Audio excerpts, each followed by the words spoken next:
Hello folks, welcome to a WeNeedASaga test ride. If this is the first time you've seen one of these videos, what I do, I take out a new bike, ride it for about half an hour, try and tell you everything I can about the bike and hopefully help you out if you're in the market for this bike. So today I've got this, the Suzuki GSX-S750. Suzuki's offering in the middle naked segment. And I've been on a bit of a roll with these bikes lately. I've done the Z900 from Kawasaki, the MT09. So I'm very excited to try this one out, see how it compares against the rest of the bikes in this segment, and hopefully have a bit of fun doing so.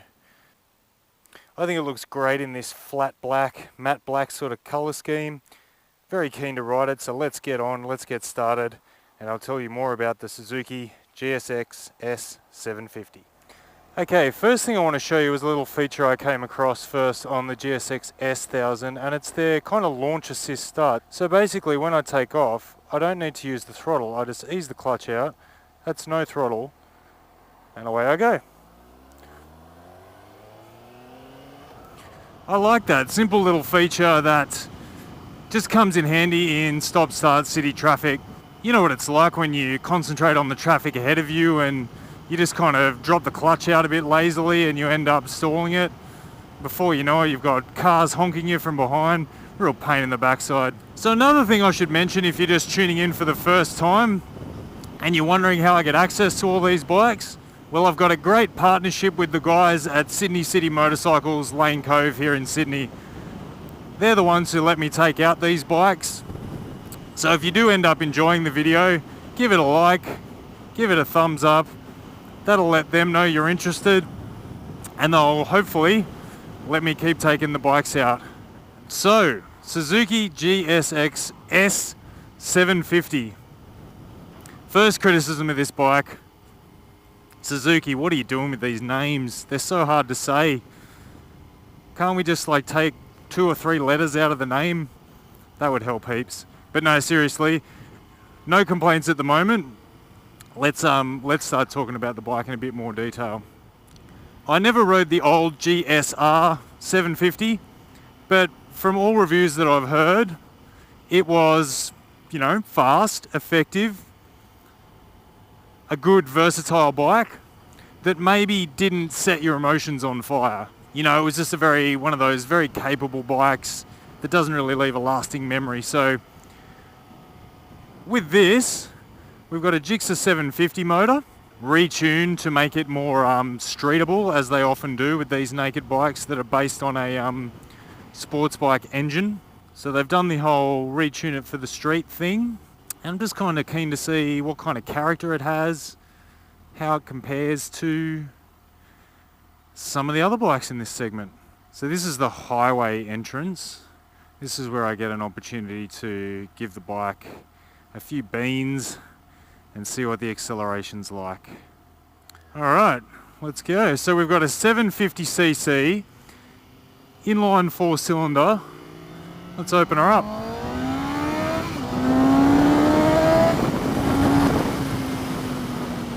Yee-hoo! So fast it blew the mirror backwards. Oh, that's nice. Okay, so before I go any further, I'll just splice in here the sound clip that I took this morning. I've got a nice microphone which picks up the sound a lot better than the GoPro, so here's what the GSX-S750 sounds like.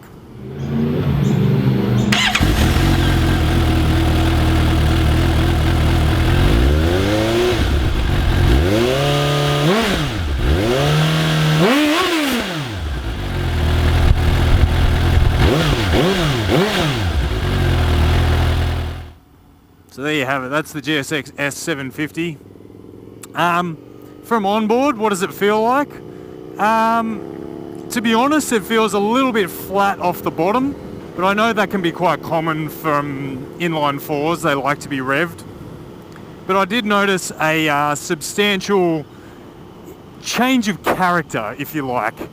A substantial increase in power when I got to about 6,000 RPM. So this thing redlines at about 11.5, and from 6,000 onwards, you're definitely getting a much nicer wad of power. Not to mention a noticeable change in the induction noise. Very nice. Oh yeah. Oh yeah. It invites you to twist the throttle, this engine. But I know a lot of people like that kind of Jekyll and Hyde thing, because you can, be really docile when you're riding around the city and just chill out like this, third gear, 60 k's an hour, nice and chill. And then, you can't speed without thinking about it, but then, drop it back a cog, and there's that oomph that you're looking for. But nice power plant, very smooth. Not feeling any vibration through the handlebars or the foot pegs, which is always nice. And I tried to describe it when I did the GSX-S1000 review. There's something about these Suzuki engines, they've kind of got this like slightly raw edge to them, like it's a bit metallic, bit raspy, but it's nice. And now I'm following a Corolla and a Harley, bro, so not much excitement to be had here. Okay, so the engine, quick summary, good power up top, a little bit flat on the bottom, very smooth. Oh wow, before we know it, if you've not seen one of my reviews, this is what I call the car park test. So what I try and do here is just take the bike into a slightly cozy space, chuck a U-turn on it, and just see what the low speed maneuverability is like. So first gear, fast idle, turn the bars. Oh wow, yeah, that's really good. Really good. I mean, these naked bikes are usually pretty handy when it comes to the low speed turns, but I think it's the lack of weight in this bike. It feels even easier, like you can get a really good lock on the handlebars and just flick it around. So that's going to be really good in traffic, commuting situations. Big plus for the GSX-S750 on that one. Couple more corners, let's go.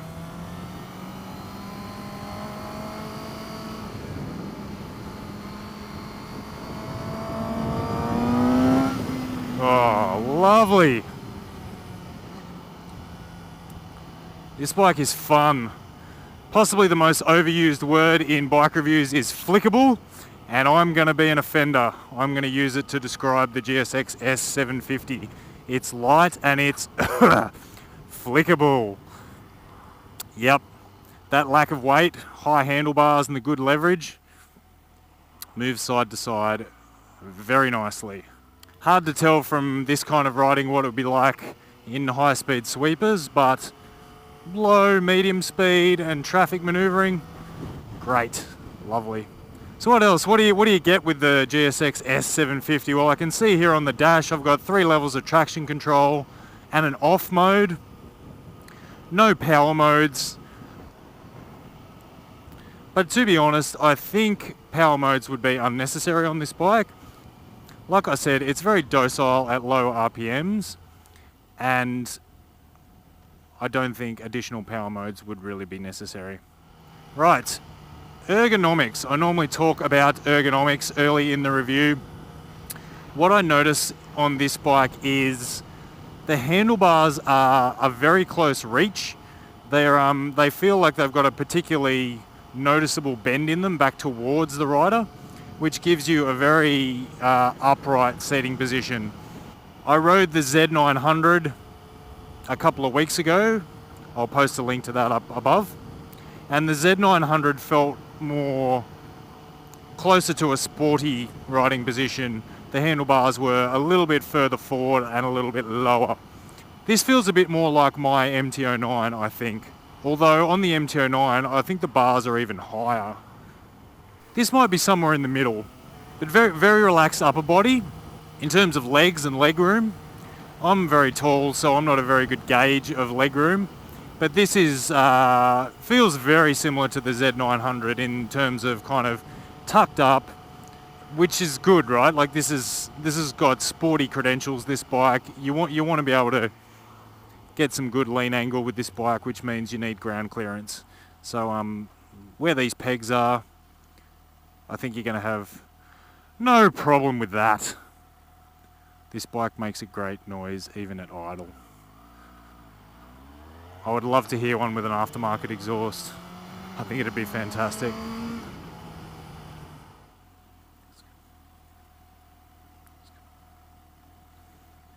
I wouldn't normally let people through, but I want a bit of space to accelerate, so why not? Alright, another little acceleration.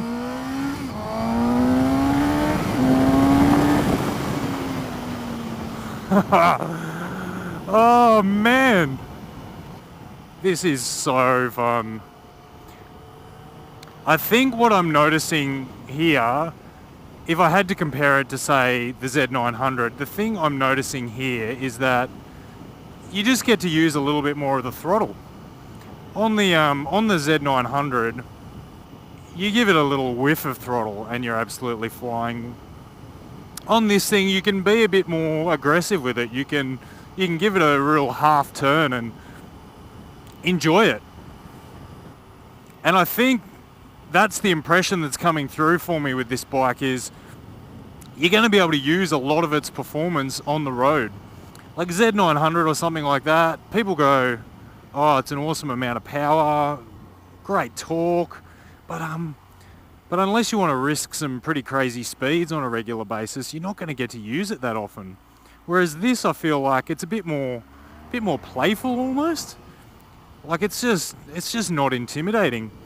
Like, don't get me wrong, it's a rocket. Like, it's going to absolutely leave the majority of cars behind. But yeah, compared to these bikes that are sort of in the 750 to 900cc naked bike thing, you know, the Z900, the MT09, the ones I've been talking about, yeah, this just feels a little bit more fun, a little bit more playful. Which is good. I mean, if they were all the same, well, we didn't have much choice, but I feel like this is a genuine kind of alternative for people now. You know, I think the perfect candidate for this bike is like someone who currently rides like, you know, an SV650, Z650, something like that, loves the naked bike style and is looking for their next upgrade. So, you know, if you ride one of those 650 style naked bikes and you want like a good solid bump up in performance, but you don't think you're quite ready for the 1000cc type naked bikes, this is a perfect stepping stone. Heaps of performance, but in a non-intimidating, easy to get along with package. Like, you know, I'm half an hour into the ride now and I just feel really at home with this bike. So yeah, interesting kind of choice you got here now. This is a little bit cheaper than a Z900 or an MT09, but you don't have the power modes, you don't have the suspension adjustment, you don't have a quick shifter. A few little bits and pieces are missing, but like I said, you're going to save a bit of dough on it. And like I was saying before, you probably don't need the power modes. You can add a quick shifter aftermarket if you want. And with those things added, you're going to have a ball. And you've got this nice up-to-date Suzuki dash that they share across the SV and the S1000 now as well. Everything else is typical Suzuki quality. Fit and finish is up to the standard you'd expect. Alright, this is a good opportunity to try a little bit of city filtering. How's it go? Because I was saying before, it's light and it feels really manoeuvrable, so you'd think it'd be pretty good at the old filtering, and you know what? It is. It's really good. I know it doesn't make for particularly interesting footage driving around, you know, a shopping area, but I do think this kind of stuff is important because, like it or not, you do tend to spend a bit of time doing this stuff on your bike. If it gets along well in these situations, I just think it helps a lot with that kind of livability factor. Alrighty folks, so there you have it. So GSX-S750, I would describe it as kind of like a Z900 Lite. It's the same sort of idea, but it's just not as full on, not as aggressive. Yeah, just a bit easier to get along with and a little bit less intimidating. So Going to suit someone who's after a slightly more chilled out bike, but still wants a heap of performance. Anyway, if this is your first time watching these videos, I do them on a pretty regular basis, so hit that subscribe button if you want to hear the latest. And thank you again for sticking around to the end.